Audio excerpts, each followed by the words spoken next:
నమస్తే పిఎస్టీవీకి స్వాగతం. ధర్మవరం పట్టణంలో స్థానిక చిరు వ్యాపారుల ఆప్టికల్స్ వారి వృత్తి మరియు జీవనాన్ని నాశనం చేసే విధంగా కార్పొరేట్ వ్యవస్థలకు కూటమి ప్రభుత్వం వ్యవహరిస్తోందని, వారికి న్యాయం జరిగే వరకు కాంగ్రెస్ పార్టీ బాధితుల పక్షాన నిలబడి పోరాటం చేస్తోందని తెలియజేస్తున్నాను. తక్షణమే లెనస్కాడ్ బహుళ కంపెనీని నిరోధించాలని, లేని ఎడల బాధితులతో కలిసి ధర్మవరం కాంగ్రెస్ పార్టీ ఆధ్వర్యంలో అన్ని పార్టీలను, ప్రజా సంఘాలను కలుపుకొని నిరసన కార్యక్రమం చేపడతామని హెచ్చరిస్తున్నాం. కార్యక్రమంలో కాంగ్రెస్ పార్టీ నాయకులు సుబ్బారావుపేట పెద్దిరాజులు, బాలు, నవీన్ మరియు బాధితులు, ఆప్టికల్స్ యజమానులు శ్రీకాంత్ రెడ్డి, చిరంజీవి, రాజు, జబీవుల్లా, సాయి, సురేష్, రమేష్ తదితరులు పాల్గొన్నారు. మెయిన్ సమస్య ఏమిటంటే లెన్స్కార్డ్ అనే కార్పొరేట్ వ్యవస్థ ఇది ముంబై చెందినటువంటిది. ఇది దగ్గర వచ్చేసి 3000 బ్రాంచ్ల వరకు మన ఇండియాలోనూ అదర్ కంట్రీస్లోనూ కలిగి ఉంది. ఇప్పటికి మన ఆంధ్రప్రదేశ్లో 2 బ్రాంచ్లు స్టార్ట్ అయ్యి 3వ బ్రాంచ్ కూడా వస్తుంది. మన ధర్మవరంలో వచ్చేసి చిన్న పట్టణం, 1.5 లక్షల జనాభా కలిగినటువంటి చిన్న పట్టణంలో ఆల్రెడీ ఒక 20 చిన్న ఆప్టికల్ షాపులు అనేది చిన్న వ్యాపారస్తులు అందరూ కలిపి వ్యాపారం చేసుకుంటున్నాము. ఇక్కడ కార్పొరేట్ వ్యవస్థ లెన్స్కార్డ్ అనేది రావడం వల్ల ఏమవుతుందంటే వాళ్ళే ఓన్ మ్యానుఫ్యాక్చరింగ్ అన్ని లెన్స్, గ్లాసెస్ అన్నీ ఉంటాయి. వాళ్ళకి 3000 బ్రాంచులు కలిగినటువంటి కార్పొరేట్ వ్యవస్థనే చిన్న వ్యాపారస్తులు తట్టుకోవాలంటే కాదు. మన ధర్మవరం గురించి మనకు తెలుసు, బాడీలు ఎలా ఉంటాయి, ఎంత రేట్లు ఉంటాయి. వేరే కంపేర్ అన్నప్పుడు మన ధర్మవరంలో బాడీలు కట్టుకొని మేము ఇక్కడ జీవనం సాగిస్తున్నాము. మా తరఫున 45 మంది ఎంప్లాయ్మెంట్ ఉంది. ఇక్కడ ఆల్మోస్ట్ 20 షాపులు దగ్గర 200-300 మంది ఫ్యామిలీలు దీని మీద జీవనం సాగిస్తున్నాము. ఇలాంటి కార్పొరేట్ వ్యవస్థ వాడు ₹1,00,000 పెట్టి కార్పొరేట్ వ్యవస్థ బాడీకి తీసుకొని ఇక్కడ ఇంత పెద్ద హంగామా చేయడం వల్ల మాకున్నటువంటి వ్యాపారాన్ని అంతా వాడు ఒకటే మోనోపోలీగా లాగేసుకొని వ్యాపారం చేస్తే మేము చిన్నగా అంతా ఒక్కొక్కరు షాప్ తీసేసుకోవాల్సి వస్తుంది. మన వ్యాపారంలో ఎలా ఉంటుందంటే మన ఊరు మన దుకాణం అని ఏదైనా ప్రజలు మా దగ్గరికి వస్తే మేము ఏదైనా కానీ వాళ్ళ కష్టాలు తెలుసు, వాళ్ళ బీదోళ్ళు వస్తారు, వాళ్ళకి తక్కువగా చేసి ఇవ్వడము ఏదో ఒకటి జరుగుతుంది. అలా కాకుండా కార్పొరేట్ వ్యవస్థ పోతే వాళ్ళు చెప్పినది వేదం.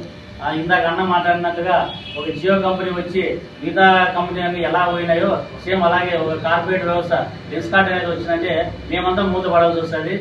ప్రజా సంఘాలు కానీ అంతా మాకు మద్దతు తెలుపుతున్నారు. ఈ పార్టీ కూటమి నాయకులు కూడా మేము అందరికీ మా తరఫున అర్జీ ఇవ్వడం జరిగింది, వినతి పత్రం ఇవ్వడం జరిగింది.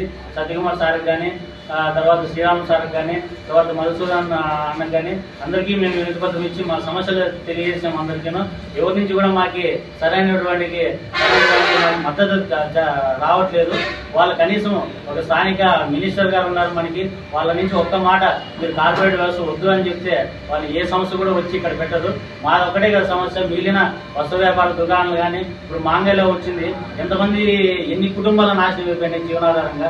చిన్న బట్టల షాపులని ఎంతమంది నాశనం అయిపోయినారు. వచ్చేకేమో అంతా బాగుంటుంది. కాకపోతే తర్వాత ఇక్కడ చిన్న వ్యాపారస్తులు కానీ మన స్థానికంగా ఉండే వ్యాపారస్తులు నష్టపోతే ఎవరు క్లాసు? రేపు పొద్దున ఉండేది మేము ఇక్కడే, స్థానికంగా ఓట్లు వేసేది మేమే. మా సమస్య తెలియకుండా ఎవరు కార్పొరేట్ వాళ్ళు కుమ్ము కాస్తే ఏమొస్తుందండి? దీనిపైన స్థానిక మినిస్టర్ గారు పునరాలోచించి ఒకసారి మీరు సమస్య గురించి ఆలోచించి ఎందుకు మాకు ఒకవేళ నష్టం లేకపోతే మేము ఎందుకు ఇంత ధర్నా చేస్తాం? మేము షాపులు మూవ్ చేసుకొని అక్కడ కూర్చొని ధర్నా చేస్తున్నాం ఎందుకు చేస్తున్నాం? మా కడుపు ఖాళీ మేము చేస్తుంటాము. మీరు దయచేసి ఒక అర్థం చేసుకోవాలి. మా సమస్య అనేది అర్థం చేసుకుంటే మీకు తెలుస్తుంది. చిన్న వ్యాపారస్తులు ఎవరైనా కూడా మా జీవనాధారం వెళ్ళిపోతుంది, మా భవిష్యత్తు ఉన్నదంటే మా పొట్టబడతా అంటే మేము ఎవరైనా కూడా ముందుకు వచ్చి మేము మా సమస్య వివరిస్తున్నాం. మీ దగ్గరికి వచ్చాము. మా ఇన్ఛార్జ్ కూడా బీజేపీ ఇన్ఛార్జ్ హరీష్ అన్న కూడా చాలాసార్లు మేము కలిసి ఇది చేసాం. కనీసం ఇన్ఛార్జ్ అన్న ఫోన్ చేసి కూడా వాడు లెన్స్కార్డ్ సంబంధించిన వ్యక్తులు ఎవరు కలిసట్లేదు. అంటే వాడు ఎంత స్ట్రాంగ్గా ఉన్నాడు. మీరు దయచేసి వీళ్ళ గురించి ఆలోచించి కార్పొరేట్ వ్యవస్థ రానికుండా చేస్తే మా యొక్క జీవనాధారాలు బాగుంటాయి, మన ధర్మవరం బాగుంటుంది, మన పట్టణం బాగుంటుంది. రేపు పొద్దున ఏదైనా కానీ మా నుంచి మీరు వచ్చినా మా నుంచి మద్దతు కానీ ఏదైనా కానీ ఉంటుంది. మీరు భవిష్యత్తును ఒకసారి ఆలోచిస్తే ముందు మాంగళ్య రావడం వల్ల ఎంత నష్టం వచ్చింది అనేది మీరు ఒకసారి ఆలోచించుకోవాలా.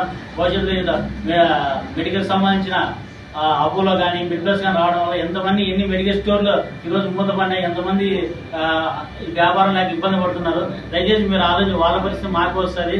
దయచేసి మీరు దీని మీద పునరాలోచించి దానికి ఏదైనా కానీ ఒక పరిష్కారం ఆలోచించి దయచేసి మీరు రానియకుండా చేయాలని చెప్పి మా ఆలోచన అంతా కూడా. ధన్యవాదాలు. మీరు సరైన మాకు ఇది తీసుకుంటారని చెప్పేసి మేము కోరుకుంటున్నాము మా తరఫున. Thank you sir.